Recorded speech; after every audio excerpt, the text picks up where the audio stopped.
কৃষ্ণনগর রাজবাড়ি, কিন্তু ভেতরে ঢোকা যায় না। বেশ কয়েকটা গেট রয়েছে, সামনে একটা গেট, পেছনে এই হলো মেন গেট।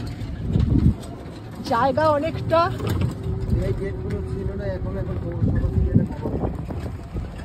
জগদ্ধাত্রী পুজোর সময় আসলে 3 দিন একদম পাবলিকের জন্য ওপেন থাকে রাজবাড়ি, তখন কিন্তু ঢুকে ভালো রকম ভাবে দেখা যাবে।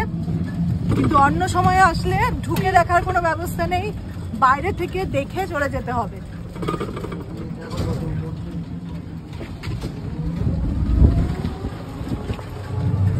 তবে রাজবাড়ি অনেকটাই ভেতর দিকে, আমি ভাবছিলাম হয়তো একটু রাস্তার উপরে হবে, বেশ অনেকটাই ভেতরে আসতে হলো।